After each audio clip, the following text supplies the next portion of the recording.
Bonjour, est-ce que vous pouvez vous présenter? Oui, oui. Je me présente Josué Michel Rakoto, un malgache venant de Madagascar, natif de Tananarive. Et là, vous vivez donc à Mayotte. Oui, Vous êtes arrivé à Mayotte en quelle année? j'étais arrivé à Mayotte en 1992. Quel est votre ressenti par rapport à Mayotte? À Mayotte, c'est une île plus belle, mais vu les circonstances, c'est pas comme avant. C'est pas l'année que j'avais vécu depuis 91 jusqu'à 2000. Qu'est-ce que vous trouvez de beau à Mayotte? De beau à Mayotte, c'est l'air, la mer, les gens. On vit bien, quoi. On vit bien. Vous pratiquez donc de la musique ici et c'est ici que je vous ai rencontré, que je vous ai Oui, oui. découvert. Vous êtes pianiste essentiellement. Oui, oui, oui, oui. Essentiellement un pianiste, mais je joue un peu de la musique à cordes, de la musique à vent, comme la flûte, le saxo, comme ça. D'accord. Comment êtes-vous arrivé à la musique? À l'âge de 4 ans, j'avais pianoté déjà. En attendant un grand-père qui était venu chez nous, et il a mis une chanson. Après, il est redescendu en bas et je suis monté et j'ai répété la chose qu'il a fait. Et vraiment, c'est extraordinaire parce qu'il a joué avec les bois noirs. Et j'ai fait ça comme à l'oreille et j'ai répété les trucs qu'il a fait. Et ma mère m'a dit, lui a posé la question qui joue en haut là. Ma mère, parce que ma mère ne connaît pas la musique, elle a dit oh c'est Jojo ça. Mais mon grand-père a dit Jojo il connaît la musique. Ah bon ben c'était commencé comme ça. D'accord, donc c'est une affaire de famille quelque part. Oui, c'est une affaire de famille et un message d'un bon Dieu.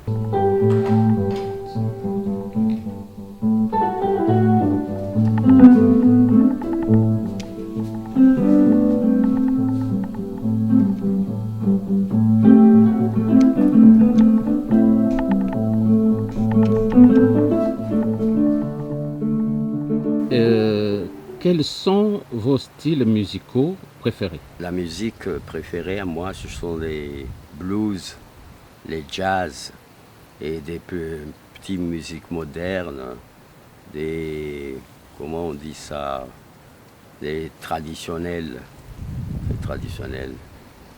voilà. Comme je suis natif de Tananarive, il y a ce qu'on appelle le bagassi. Le bagassi, c'est la musique essentielle de Tananarive.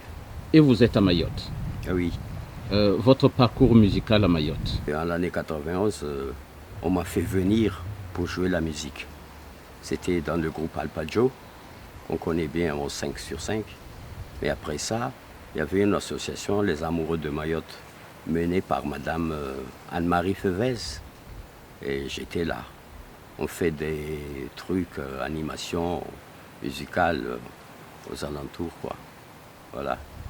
Et moi, j'ai fait des petits cabarets ou bien des soirées privées.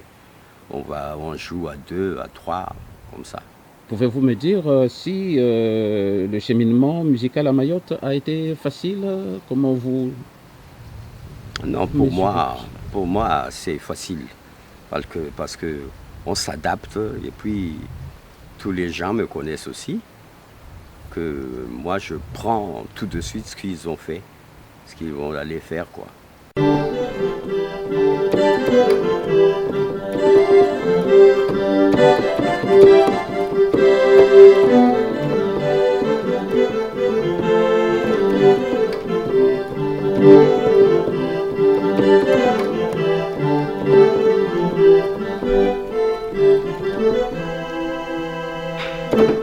Et depuis Madagascar, est-ce que vous pouvez me dire quel a été votre parcours qui a fait de vous celui que vous êtes avec cette facilité de jeu que vous avez? Depuis Mada, j'étais devenu un musicien de studio. Un grand studio à Madagascar, c'était le studio Discomad. C'est là où on m'a pris comme bassiste, parce que moi, je fais aussi la basse. Et là, mon directeur m'a vu que moi, je joue le piano, le clavier. Alors, ça a commencé de là et j'ai connu beaucoup de monde. Bon, à l'écurie, c'était discothèque à l'écurie, c'est une boîte de nuit. J'étais avec monsieur Henri Ratsimbazaf. Avant ça, moi j'ai fait une longue concours Sola. Avant, j'étais sur la route d'Antirabé qui mène au sud de Tananarive. J'étais là où on était 4. Moi je suis comme bassiste et accordéoniste. Et il y avait une chanteuse, une guitariste. C'était au Resto Gassi. Au Resto Gassi, ça veut dire restaurant Malagasy. Restaurant Malagasy. D'accord. Et après ça, j'étais de temps en temps, je fais de boîte de nuit, un nightclub. Et je travaille toujours au Discomad. Hein. Et j'ai fait des boîtes de nuit. Toujours, mon temps il était presque dans des boîtes de nuit, quoi. Tropicana, chez Madagascar Hilton, Carleton d'aujourd'hui, où ça encore 7 sur 7, qu'il était encore à ce moment, drugstore. Et je fais une semaine là-bas, je fais une semaine ici, je fais avec des musiciens malgaches.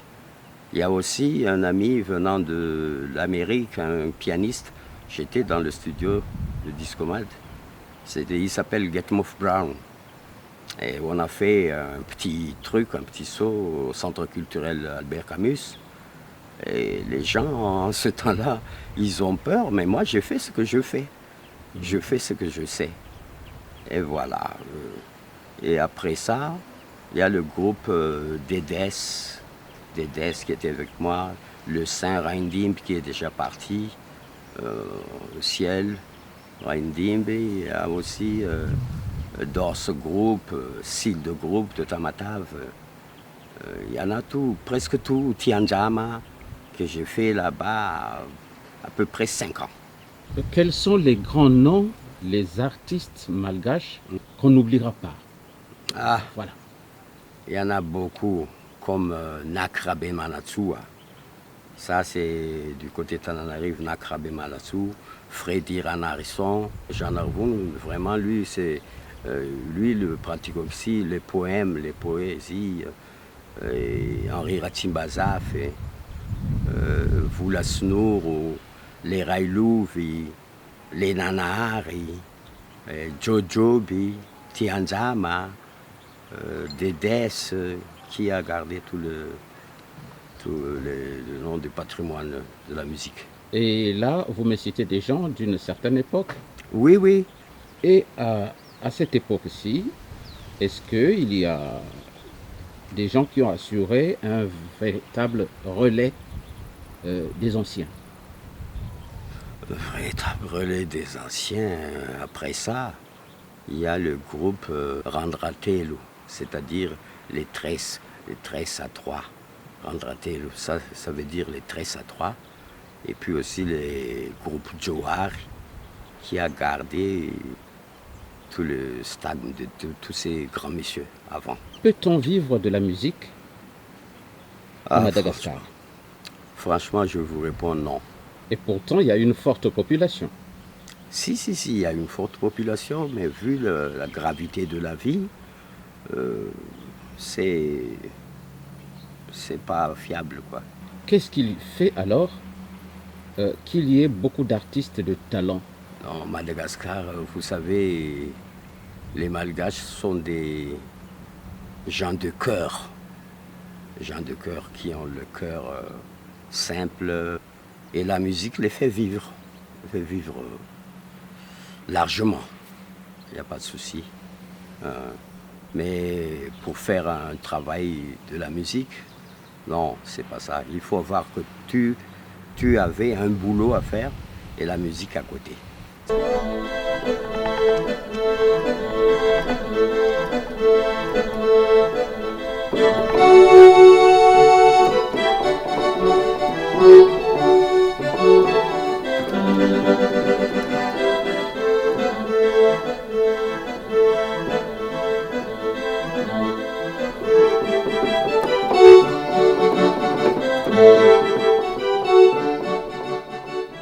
Est-ce qu'il y a des écoles de formation? Si. Il y a des écoles de formation comme CNEM, Centre d'enseignement national de la musique malgache. CNEM, et puis à l'université aussi peut-être. Peux-tu me parler des styles musicaux chez vous?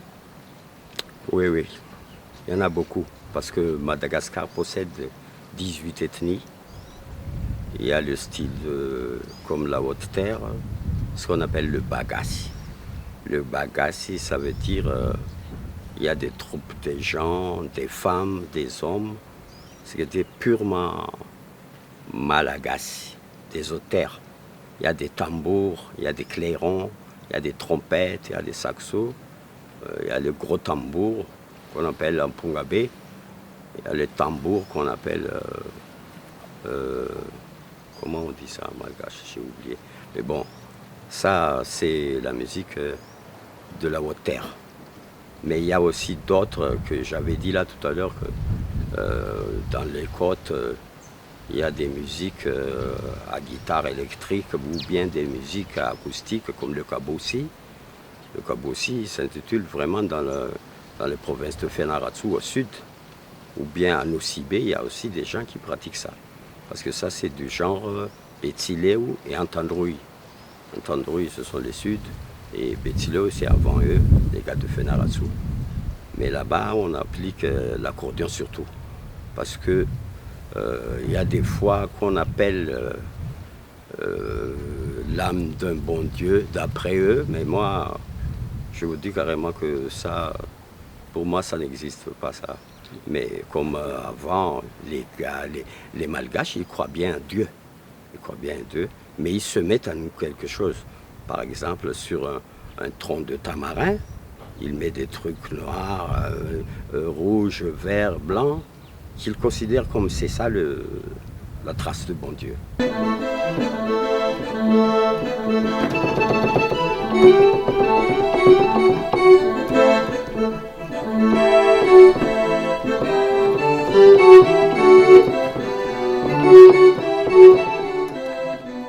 Qu'est-ce qui explique la présence de l'accordéon dans votre musique?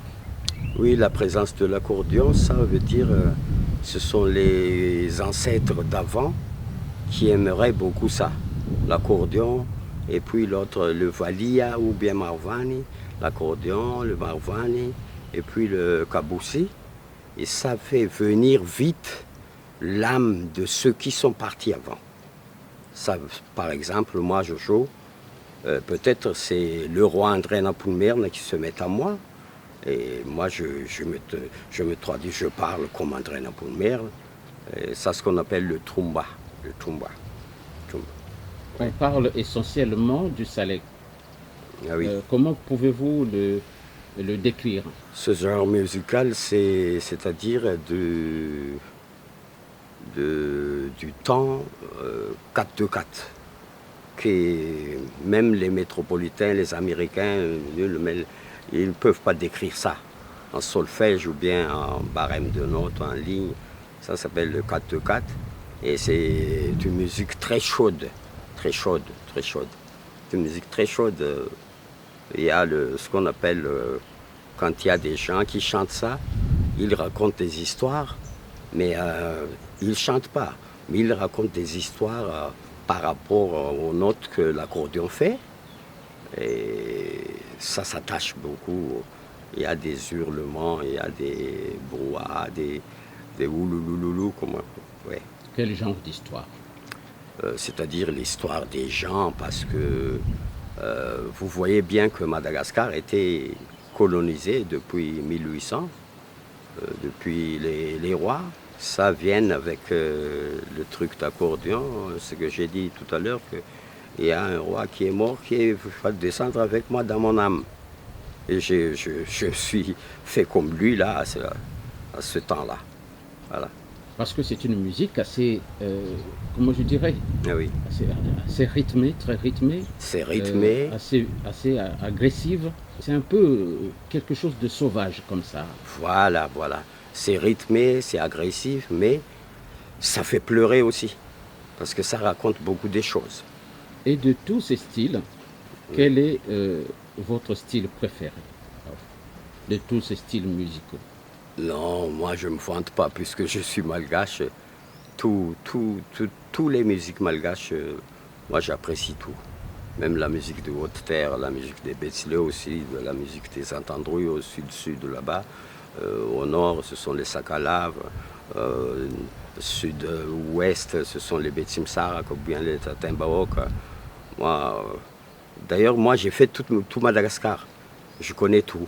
Je connais tout Madagascar. Est-ce qu'il y a des liens entre la musique africaine, je parle en tant que continent, Oui. et la musique malgache? Si.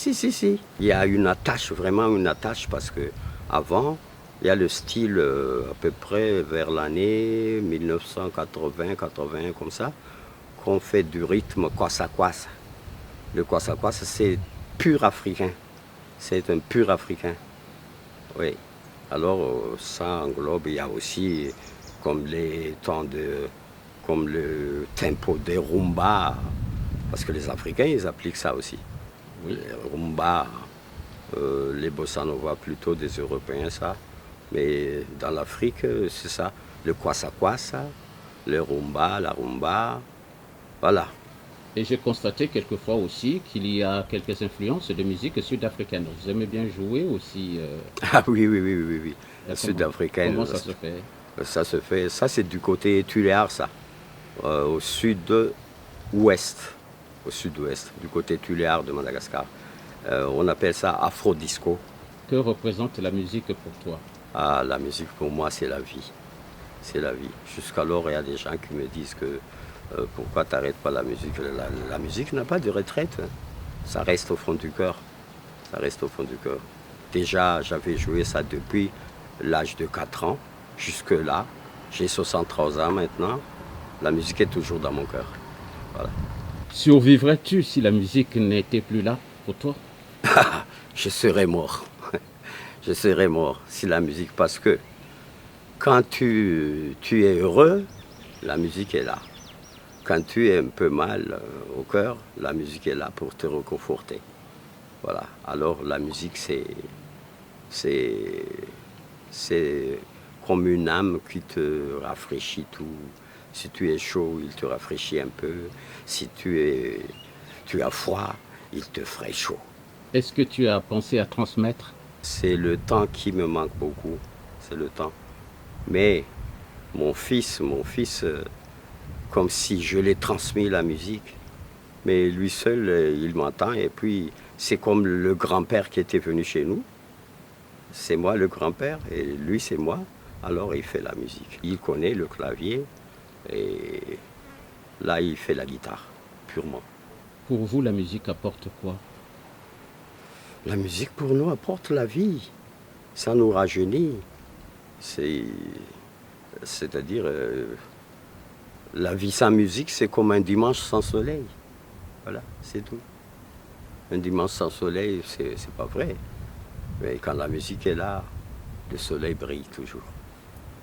C'est peut-être pour cela que les Malgaches sont des gens heureux, parce qu'il y a aussi beaucoup de musique là-bas. Ah bah, la musique là-bas, il n'y a pas de samedi ou bien dimanche. C'est tous les jours. C'est-à-dire, on est en fête tous les jours. Aurais-tu quelque chose à dire à la jeunesse qui vient derrière toi? Primordialement, la musique, c'est la vie. La musique, c'est la vie, il ne faut pas laisser. Il faut chanter, il faut rigoler, il ne faut pas pleurer tout le temps. C'est comme ça la musique. Alors, je vous dis, apprécie la musique et aimer la musique. Parce que la musique, c'est la vie. La musique, c'est... Il n'y a pas de nuit. Toujours le soleil brillera pour toi. Merci beaucoup.